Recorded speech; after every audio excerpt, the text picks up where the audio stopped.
the real expert on this content is our coordinator for health services or coordinator of health services, Miss Angela Hall. Angela, any introductory comments from you? Good afternoon, everyone, and welcome to Spring 2021. Glad you're here. We to not distract everyone, as I have big headphones on, so we are real people. But we'll keep our mics on just so we can kind of have the focus on the presentation. But wanted everybody to know that we are here. We are real peeps. And look, now I can't even turn it back off. Like this one screen is like really gonna drive me crazy here. But we'll go through our PowerPoint here, and if there are any questions toward the end, we are happy to answer any of those for you. So a couple of learning outcomes for everyone as we kind of go through our content today. And as you can see, there are 6 listed here. We really want to talk about health services and how they're embracing wellness within the TCC community. We want to kind of give you an idea of some resources and services that are available from health services as well as some of our community partners. We want to teach you how to connect students to free resources for health and wellness purposes. We want to identify what to do in the event of a real and or perceived emergency on campus. And I know that for many of us, we can't even fathom the thought of on campus since we haven't been here in so long. But when we do come back to campus, which could be, who knows, that may be March, April. For some of us, we may be on campus throughout the course of a semester. What do we do in the case of a real emergency? How to self-schedule a virtual health appointment for faculty, staff, or students. And last but not least, kind of locate some of those TCC emergency web pages and resources that are out there. And so those are some of the things we want to cover in our time today. Just to kind of give an introduction, and I'll be yielding some of our conversation to Ms. Hall as we go through. Health services, within the course of the last calendar year, our health services has transformed into primarily a wellness-focused service for our students and our employees. And so you may say, what does that mean? Well, really, our focus has gone more to how can we be more intentional on the front end as opposed to more reactionary. We've done quite a few things in the past in terms of our health service events, in terms of us having opportunities for students to get connected to health resources. But now our primary goal is wellness. And how do we make sure that everyone is focused on wellness within health services? And so this is a district-wide embracement of wellness. Many of you may have seen his name on various things, but it's been almost a year, kind of that it was in the works pre-COVID and kind of was official during the time that we were working remotely. Dr. Jeffrey Beeson from from University of North Texas Health Science Center here in Fort Worth is now our new medical director. And under his leadership, he has helped us with our virtual health fair. He has helped us with some of our agreements for local and community partners, as well as kind of reviewing our overall scope for health services. And one of the things to let you all know that this Tarrant County College embracing of wellness has been something that has been discussed within the ISSM principle. And so there is a committee called Student Wellbeing, and its primary focus is on how our college is embracing wellness and what programs and activities we are putting forward for them. And so there is a campus-wide definition for wellness as well that we'll be using that you'll start to see more and more with wellness. With well-being is an active process through which people become aware of and make choices toward a more successful existence. And that comes from the National Wellness Institute. And so some of those things that have kind of happened as we've been off campus and some of our conversations related to how Tarrant County College is embracing wellness and the role that health services plays within that portion. Angela, anything you wanted to throw in there? No, Carter, that covers it well. Thank you. Boom. We talked about this before, guys, so we should be on it today. Uh, One of those things that we have an opportunity to do now is that you can actually schedule a virtual health appointment. And so you can book that virtual health appointment. You can talk to a campus nurse for referrals. You can talk about questions related to health and wellness education. You can have a consultation. Just ask general questions of a registered nurse who works within the district. And so With the fact that we're doing our presentation here and I am technology challenged in some ways because I can only navigate this screen here, we will share a link for you all to see this PowerPoint where you would be able to click on some of those links. But we have set it up now where you can click one link and you can schedule a virtual appointment with any of our campuses here at TCC. So again, it's not just a Trinity River endeavor. If you prefer to see a nurse at the Southeast campus, because maybe you live closer to that area, which would be my case, you can click one link and you can schedule an appointment. This is important because you can share this with our students. And if a student has a question, concern, they can schedule a consultation free of charge with our health services. And so there's no copay, there's no insurance, there's no need for any other things. They will just schedule that appointment and then meet virtually with a registered nurse at their own convenience. And so again, we will post that information. We will send you this PowerPoint after this presentation to make sure that you have access to that. And we encourage you to share that with students, faculty, and staff who may want to speak to someone in our health services area at any of the campuses. This link is posted on the TCC webpage and also on our Blackboard page, which we will show you as well, but it is on the TCC webpage. And we have been doing it since fall, actually since the end of August, with very good results. You can schedule a same-day appointment or later on in the week.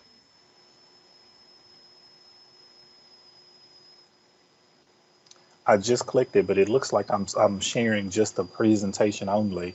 And so I can go back out and we can go back through this. We want to make sure we get through some of our information. We can go back through and pull up any link that you all would like to see for our presentation.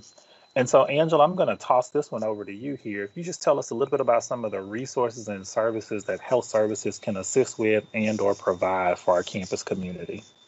Okay, thank you. We have, through District Health Services, a number of community partners locally. And we have resources, whether you're wanting to do blood donations, COVID testing, follow up with a physician or find a physician, dental health care. These are all things that are really relevant, not only to the employees, but especially our students, of course. So people can call and schedule an appointment and get these resources. It may be a phone number. A lot of the things that Tim Kaysen has talked about this week so far, we have those resources. So, utilize us as another area to ask questions about. With the campuses closed, all of the blood drives have shut down for TCC, which is very unfortunate because there is a critical need for blood and blood products in our community and across the state. So we do have an active list of where you can go to donate blood. We've been partnering with Carter Blood Care and Be the Match throughout all of this, virtual working from home time. Let's see, we have been doing monthly wellness topic spotlights. This month, for instance, we're doing flu and cold, COVID-19 and vaccines. In February, we will have a heart health presentation with a nurse practitioner or a PA. We're working with Dr. Beeson on that, as well as in March, women's health. Both of those will be with someone from UNT Health Science Center. In November, we had a very successful virtual health and wellness fair. We had about 18 speakers from across the community representing local and state organizations.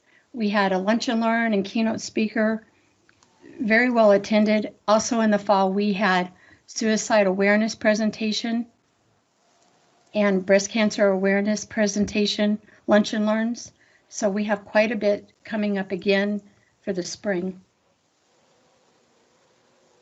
I think that covers that slide. If you want to go on to the next one. Yes, thank you for touching on some of those things there. And so even though we have been working remotely, we have not stopped providing services and resources for our students.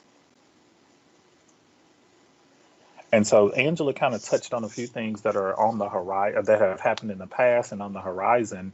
And this is some information that you'll start seeing shared around campus. So as we think about what are some of those hot health topics that are going on for spring 21, of course, in January, one of those things to keep in mind is, cold and flu and the importance of right now, of course, social distancing, wearing a mask, making sure that our hands and our faces are clean. But as we go through the semester, we want to make sure we touch on some things that our campus community may need outside of COVID-19/coronavirus, from our heart, from stress, to oral care. March traditionally is a women's history celebration, and so we're looking at women's health as we work with our DASH prevention group, which we'll talk a little bit more about, talking about sexual assault awareness, and then even looking at our Stop the Bleed campaign that we were in the process of starting pre-pandemic. We want to pick back up and kind of talk about bleeding and how to intervene effectively. So information that you should see coming through our campuses pretty soon, but just giving you a heads up on what's happening for spring 21. And so one of those things I just mentioned, our DASH programming. And so one of the goals for health services, student activities, our student conduct and prevention education kind of have jointly worked together on our DASH programming. And so DASH is a group that started at the Southeast campus, but now has an entity at each campus location. It's a district-focused programs related to drugs, alcohol, sex, harassment, and hazing. And so our DASH group will have specific programming that will be happening across campus. And at our campus, our health service coordinator, Ms. Hall, is a co-chair with Mr. Tim Kaysen. And so a number of events that they've done previous to this semester, as well as continuing in the next semester. Our care team, which I know you've all heard quite a bit about. And so tccd.edu/incident report, any concern about a student. It could be the student just seems to be off in class, that could be a care team referral, because who knows, that student and they're off in class, or their traditional work that is now fallen to a standard may be something that has been recognized in another area, and we may be able to find some type of resources or help for that student. Always, we want to make sure that we remind folks about our student assistance funds. And so we have the foundation, there are some HERF grants and other things. Any of those questions you can direct to health services, you can direct to our care team, but want to make sure that these items and these things are known. And then there are two areas down here below. And so we've made reference to our Blackboard page. And so Tarrant County College, Trinity River specifically has a Blackboard student organization where last semester, actually in spring 20, fall 20, and now spring 21, we will be uploading all currently enrolled students where they will have access to some resources in a Blackboard group. And they will get messages about upcoming programs early in the week, generally on Monday each week, about campus events, programs, and resources. And so if you had students last semester and they said that, I don't know what's going on campus, that's because they chose not to read the messages that came to them via their email, because they were sent information that was happening across campus, from academic programs, supplemental instruction, the intercultural network, student activities, health services, community service, service learning. A number of things are sent out to students each week. For faculty and staff, we are happy to add you to the Blackboard organization. You can request membership. It's an auto add, but if you can't get in, you can email us your MyTCC credentials, and we can add you to that information where you can see and access some of that information as well. Angela is picking up my slack because I don't know how to work my technology, and so she's put some direct links in the chat space where you can see some of those items, and just using your mytccd.edu credentials. For many of us, we may not use them as much, but it's the same as your regular tccd.edu credentials. And so feel free to log in, join those groups, and see some of the items that are posted. We went to this forum because it was something that it was easy for us to control as we were kind of removed from campus and, very quickly. So we're able to control the content, we're able to put things up, take things down, and we can kind of eliminate the middleman, which was our web services, to make sure we had dynamic and up-to-date information. So a lot of information there for students, and we reference it quite a bit in our messages to students as well. So we mentioned the Blackboard resources. All of our resources will always be free. And so if we have something there, students can access it free of charge. Same thing for health services, anything that we do free of charge. And so Those items are in the chat space if you need those. And so I'm going to shift just a little bit in terms of what do we do if we're in the event of a real or perceived emergency. And so, of course, this is very specific to Tarrant County College. If you're on campus, you happen to be on campus one day, what do you do? And this is a change from in the past. And so I would ask the question, and you could add this in the chat space if you would like, but what did you do? If there was an emergency on campus, what did you do pre-today? And so last you were on campus, you see an emergency, what is your first step? Anybody want to throw it out there? The answers are not necessarily on this slide, but what did you do when there was an emergency?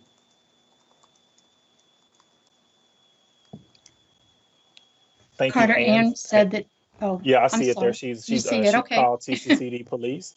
Thank you, Ann, for throwing it in there. I know me, I would call Angela. And I know I'm not the only one that would be their first step in terms of what they would do. So, Ann, thank you. Ann, you are correct. The first step is to contact campus police. But before we get to campus police, we want to make sure that we kind of have an idea of some things that are around us and that are happening so they can come prepared.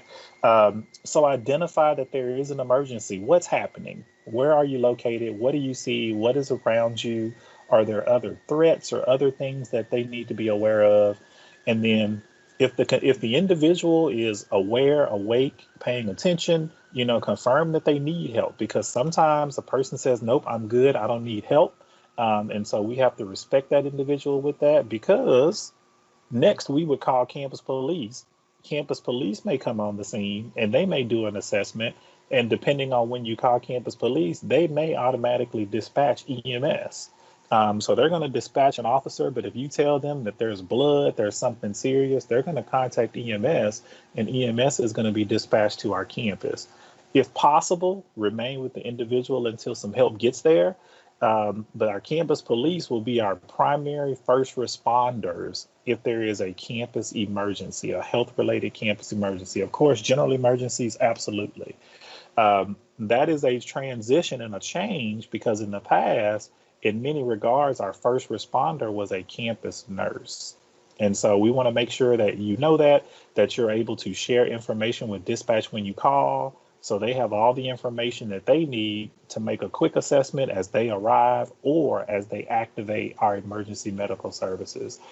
Part of the reason why it's important to confirm with an individual that they need help, in some instances, if we do transport a person, there could be the possibility that they are charged a fee for EMS. Just in most real emergencies, EMS, there is a charge for that.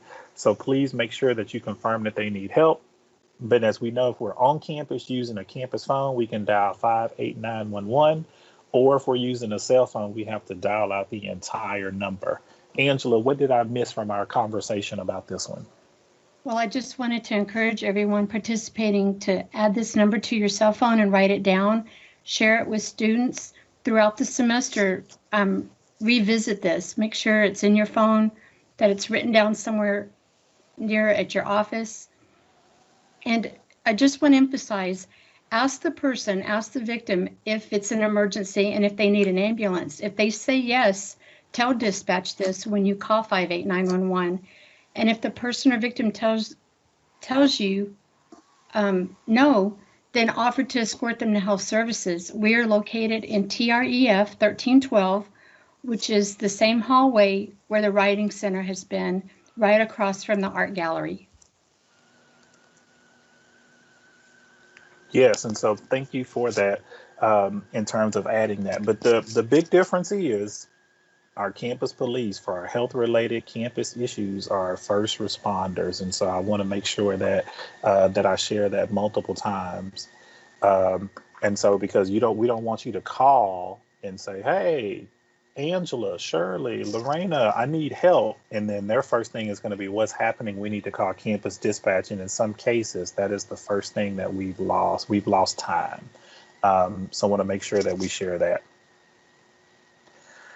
So medical emergencies, again, you're contacting TCC dispatch. Give them some of these things here. So you've seen an emergency. We now know it's a medical emergency. You want to give them your name, location, address, patient, symptoms, things that you've seen, how many people are there, as much information as you can so that our police can start making that assessment. If possible, you can notify a supervisor. It may be your supervisor, like, hey, in my case, Dr. Julie Amon is my supervisor. Hey, I may need to let her know that there was a person who was injured at the bottom of the escalator, so that they know that there's a reason why I'm not at work. But there's also just the reporting piece. If you are trained, you can administer first aid or CPR to the extent that you're trained. But if you're not trained, don't attempt it. Because in many cases, it could make something a little bit worse, and it's just something that you're not trained in. If you are able, use someone around you to meet first responders to help direct them to the scene. And if not, make sure that your directions are good enough to where our campus dispatch or a first responder can find you. There are some landmarks that you can identify. Carter, I would like to add that it's helpful a lot of times to clear the classroom at this point if you know that EMS is coming, and identify someone in the room with you who may have witnessed the incident. Maybe it was a fall or a seizure. There may be a student in the classroom who knows the individual, who may know their health history. Students do not always communicate this information to health services. So it may be a classmate who knows more about what either happened or what the student's or the victim's history is. When we are pointing out about having someone watch for the police, it's mostly just as they're approaching the office or the classroom door, because at that point, police or security are on their way to where the situation or the incident is, and then they will station across the campus and direct EMS to the appropriate building and room or office location. One other thing I would like to point out is know where the nearest AED is into your office or your classroom. I know right now that's not something that we're needing to be concerned about, unless, of course, maybe you are going up to campus for a quick errand this semester. But put that in your notes to know where the nearest AED is to your office and to your classrooms. And then also know where the nearest 2 fire extinguishers are to your office and to your classroom. We've had situations where someone had run in, gotten a fire extinguisher, and when they needed another one, someone ran to go get that very same one, and they didn't know where the next nearest one was. So it's good to know where your nearest 2 fire extinguishers are.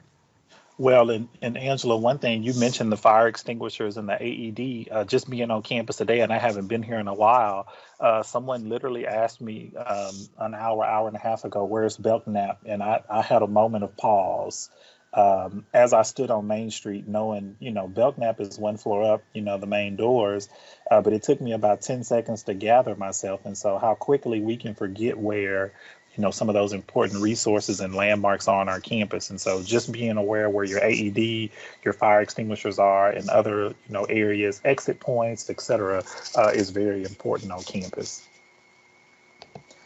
There is some information on our website about emergency information and pages, and I will tell you it is a lot of information to read. But again, it's a great resource, and we'll place that in the chat. And again, we'll share this presentation. But just something to know that there is emergency information located on our website in terms of procedures and kind of how we respond in some of those situations. On our pages, you'll see information about, there's information, emergency equipment training videos. And so how do you work an AED? How do you work a fire extinguisher? When we were in person, there were classes in person about those, but now we have videos available. For many of you, you may be on the Alertus app, where you get those notices about things that are happening on campus, information about our blue light phones, emergency contact information, there's social media contact, and then again, information for our care team. And so reaching out to our tccd.edu/incident report is also somewhere where you can report those things as well.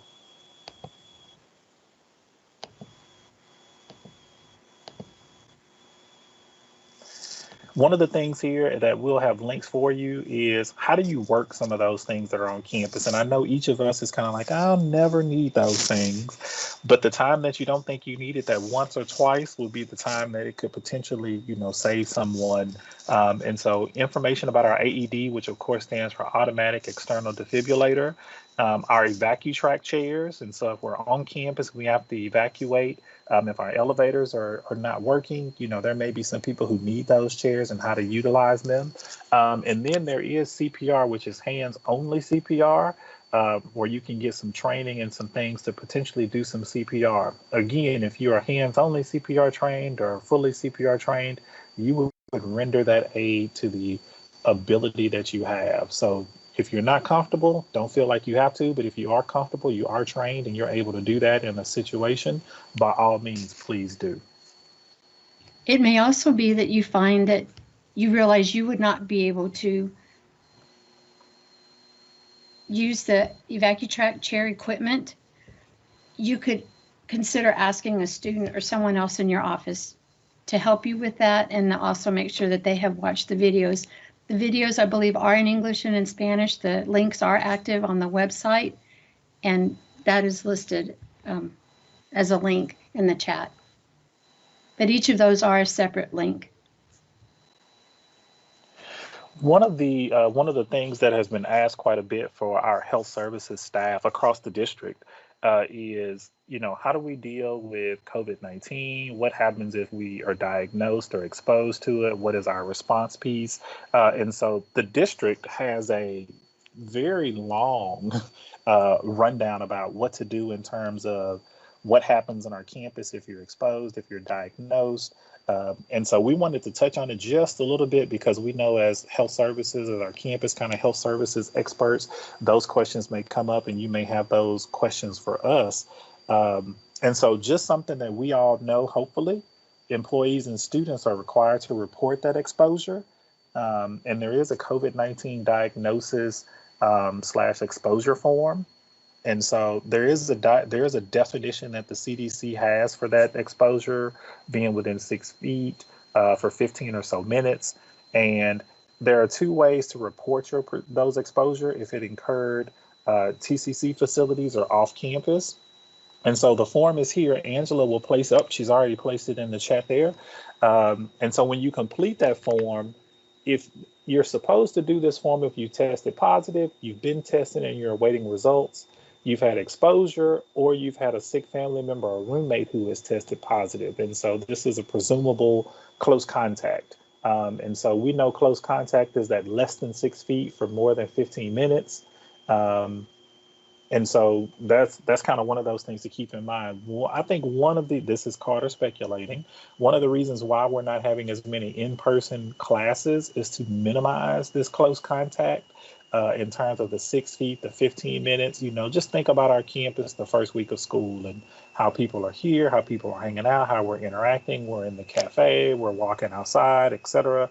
And so this is Tarrant County College's way to kind of minimize that exposure. So for many of us, we haven't seen this because we're not on campus. But what happens when we move to potentially summer courses, maybe fall 21, or even those courses that are meeting in person? We do know that some of our allied health, our American Sign Language, and some other courses are meeting in person. So these are resources for those classes. Returning to campus, and I'm pretty sure we're all experts in this now. At least 24 hours has passed since our recovery. Improvement of symptoms, and 14 days since our symptoms first appeared, or 10 days since our last positive test. And so if you have any children in the school system, you may be fully aware of this. I know I have 3. And so we've dealt with some of those things with our kids in terms of exposure and notices and other things that have come home. Several forms, again, we'll share this PowerPoint. Angela will place some of these items in the chat area. But our student injury and incident report, we can include in the chat space, and you'll see when there's an injury or illness that occurs on campus or at a college sponsored event. So this does include our clinicals for a number of our programs that have them. And then supervisors also have a report to complete as well. And so health services can help answer questions and, kind of help direct folks if you do have questions related to those. Staying connected. So we're off campus mostly, but there is a way for us to stay alert and know what's going on our campuses from the MyTC alerts. to checking our emails, to getting the information from the various campus when there's something that's going on campus, knowing those emergency phones, and one that's not listed here, but staying in touch with our colleagues. And so our coworkers, our supervisors, and other folks can kind of give us an idea of what's happening on campus. I mentioned earlier, I didn't know where Belknap Street was, and I do know that, but I saw my supervisor and we were talking about some of the construction and some other things. And so that was a good update for me. Just, hey, what's happening at TR? Because this will have a lot more activity in the next few months in terms of our district offices and other programs and services that are moving around on our campus here. So we mentioned earlier about that Here to Serve. This was some information that was shared earlier in the presentation, but you can schedule that appointment with a district health services team member. We do have it set up that you can access the Blackboard sites for our various campuses. But if you wanted to do something related to, hey, I want to talk to a registered nurse, we do have one link that you can set an appointment with, and you can decipher which campus you want to do that at. But there is resources, health, wellness information, discussion topics, and other things that we're utilizing our Blackboard platform for. And so we talked about Trinity River's SDS page earlier in the presentation. Each of our health services pages, or each of our health services, are using either their own or they're working through a student development services page. And so you'll see all of our 5 campuses there. Connect services are also through Trinity River. And so when we were pre-pandemic, Connect services were hosted by Angela and her staff. And so we supported Connect on weekends and evenings as well. And so all of this information is here and more on those Blackboard pages. That is the end kind of our presentation. We wanted to have an opportunity to kind of make sure that our campus community knew that health services was here to serve, even in a remote environment. There has been slight changes in the way that we respond to campus emergencies, to where our campus police is now the first responder. When we're on campus, health services can be a place. If someone is not feeling well, they could potentially get a consultation in health services and then get a referral out. But we wanted to make sure that you were aware of some of those changes. Health services has moved, and we are embracing a concept of wellness. And so you will see more about that as we continue with our principal work in terms of student well-being, but a lot of conversation around the concept of wellness and how can we support our students in that environment. And so with that, Angela has been dropping stuff in the chat. Thank you so much, Angela. Angela knows the answers to all the questions. And so if you have any questions, I'm going to defer all of them to Angela. Feel free to put those in the chat. Feel free to unmute and jump in with any comments or questions that you may have, and we'll be happy to answer those in the next 10 or so minutes I think that we have left.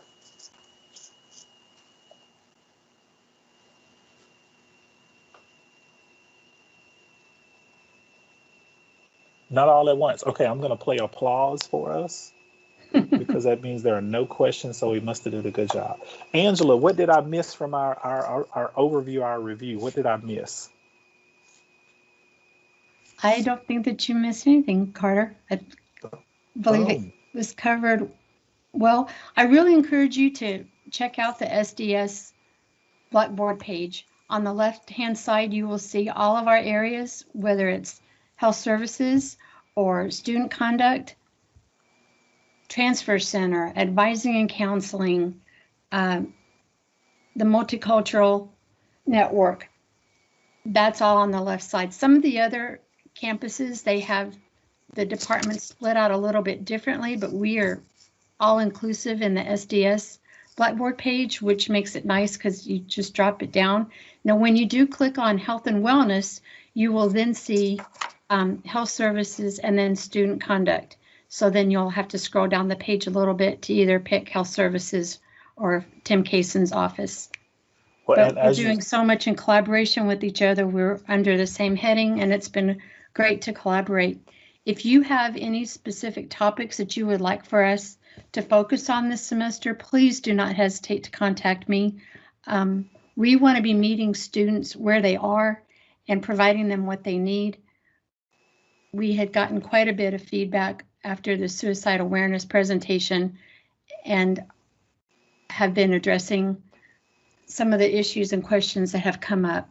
So we look forward to you joining us on our future programming, our lunch and learns, that type of thing. So just watch the announcements that come out on Blackboard and for flyers that we will post there with Carter's help. Not a problem. And we mentioned earlier, just the referral site.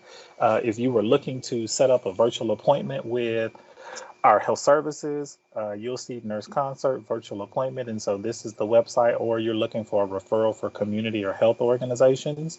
And then you would go through and you would select the day and the time. So let's say I'm going to click that. It's going to think about it. I'm going to say I want to do this on the 26th. On the 19th. And so there are several times that I can select there. So I'm going to do it at 10 a.m. And I'm going to scroll. I'm going to give my name, information, some additional information. And why are they asking for this info? You may say, well, why do you need to know my name, my ID number?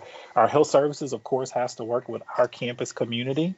If you select your home campus, that helps us sort it to the right health services team.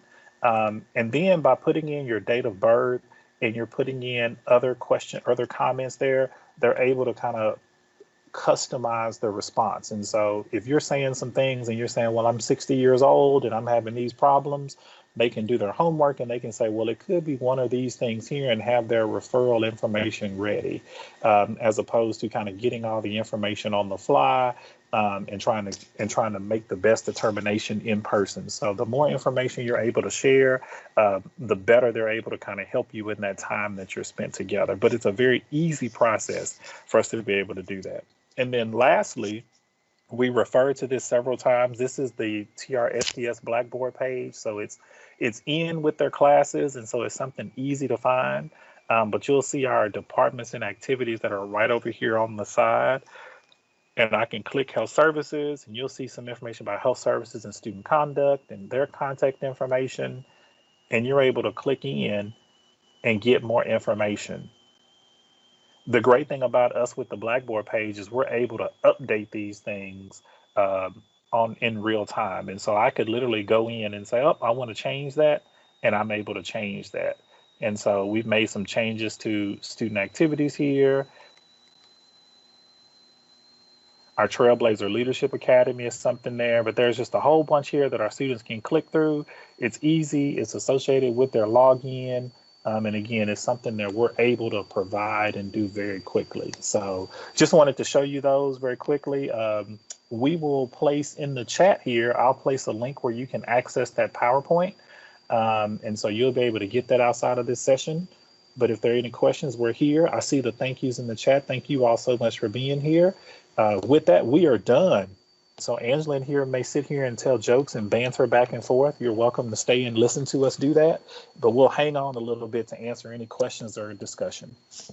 I am posting the link for the evaluation. Yes, I forgot. Oh. Thank you. I'm sorry, it's coming up as highlighted yellow. I apologize for that. I'll see if I can change that, but be sure to fill out the breakout evaluation for us.